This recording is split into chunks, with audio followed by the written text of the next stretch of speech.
All right. Zan fam. L.A.R. movement still moving. Now, book is entitled Lessons from a Non-Custodial Father at Amazon Kindle Create Space. A link will be in the description box below as usual.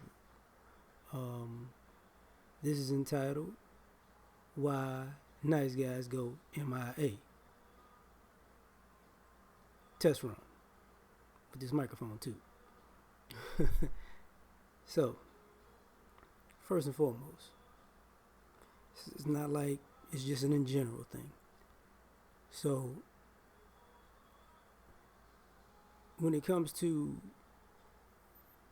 telling people to grow up and be nice people, um, and do what's right and have morals and integrity and character, people seem to forget that they really don't discipline people for being jerks.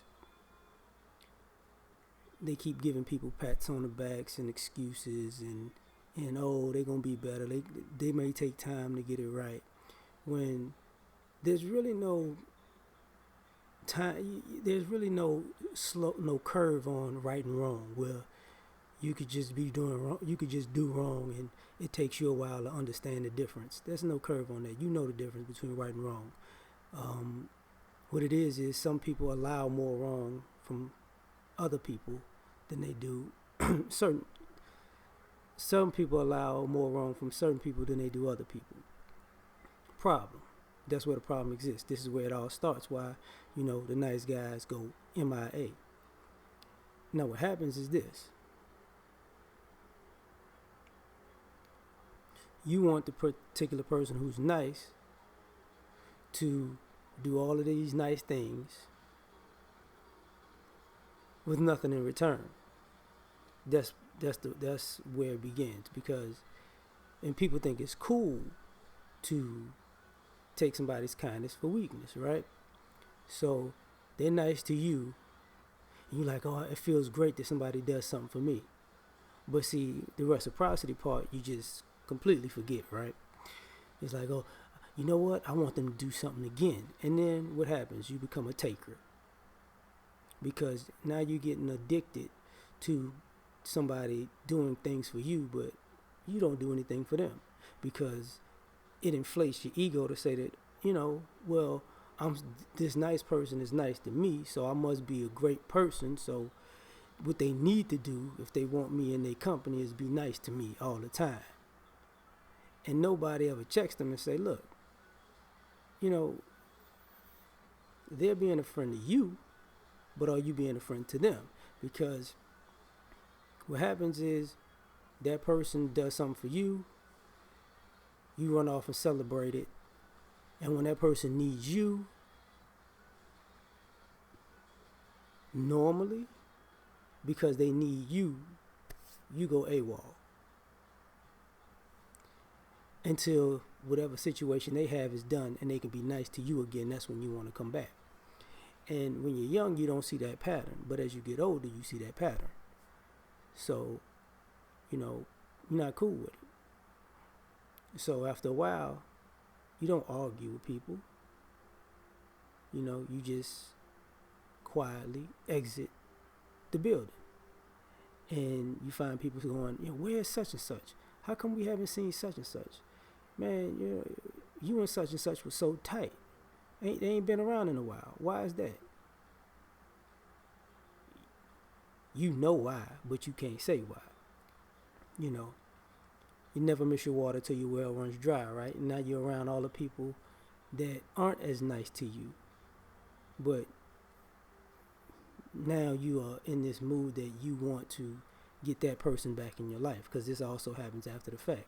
So you burn that bridge and now you expend all your energy trying to extend to rebuild the bridge, and the person's looking at you with the side eye like, been down that road, we were cool, it didn't work out, let's move on. And then you have people going back like, okay, well, I promise it's going to be different this time. And what happens?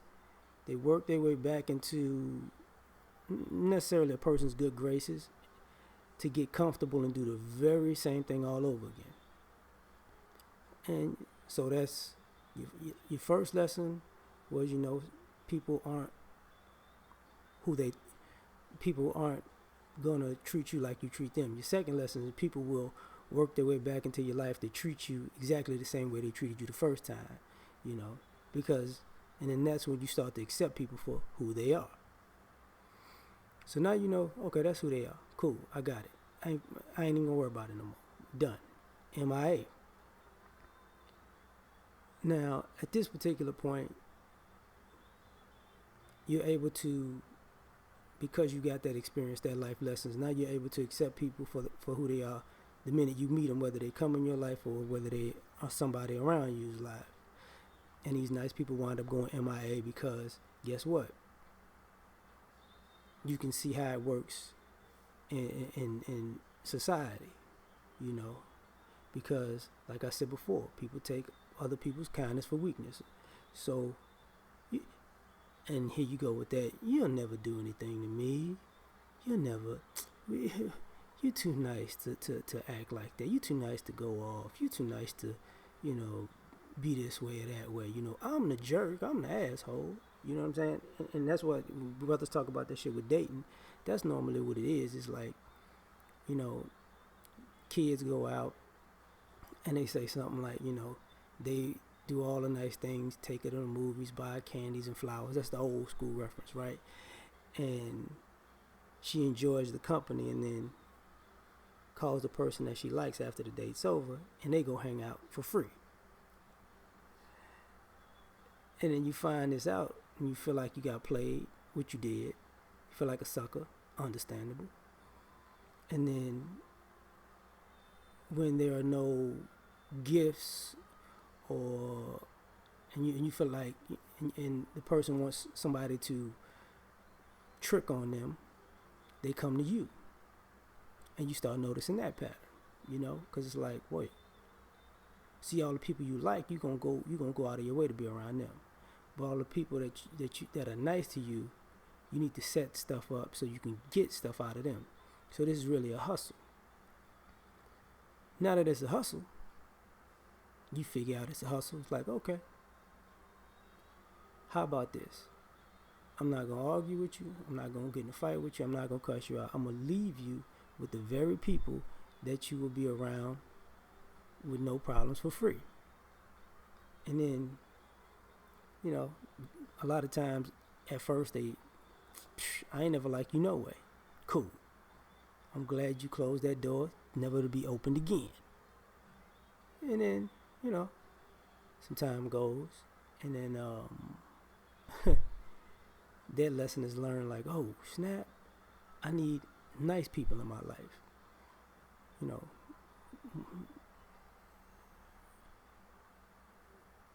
people do the same thing when it comes to the friend that does favors for you, but you don't do favors for them. The person that you borrow money from that you never pay back. The person that you want good, like, Christmas gifts and birthday parties and all this stuff from, but you never do anything for them. You know, they'll never get it. They won't get a call to hello out of your ass. But they have expectations of you because you're nice. But this feeling that you don't have any standards. You know, you shouldn't have standards of them because you're so nice. Nobody should ever do anything for you at all because that's what nice people deserve. Absolutely nothing. Which is a problem, to say the least. So the nice people start going MIA because they start being nice to themselves. You know, the time that they would spend doing you a favor, they're doing themselves a favor. The time that they would spend going out of their way to do something nice for you, they're going out of their way doing something nice for themselves. You know, and the time that they would spend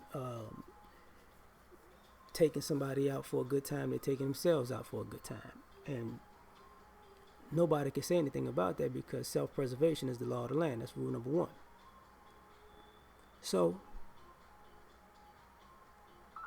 now, when you're dealing with people who want to, the person that you wish would do you a favor is long gone.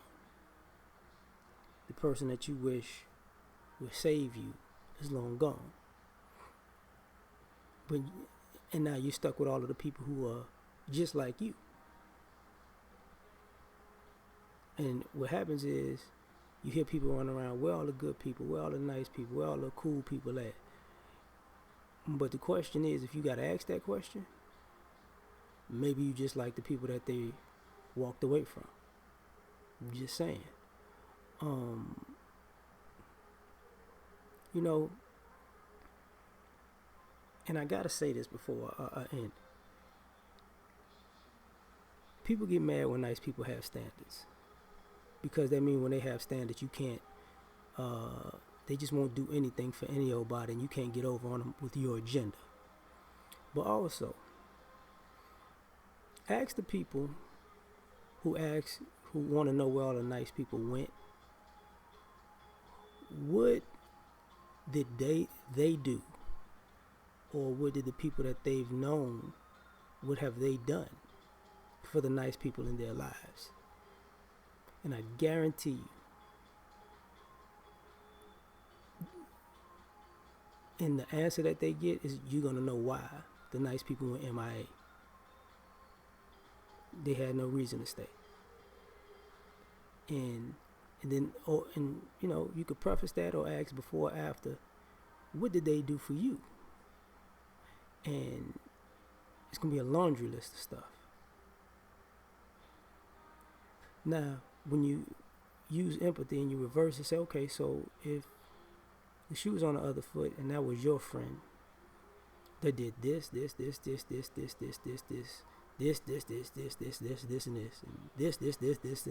that you have all these great compliments about, and you are the friend who did this and this,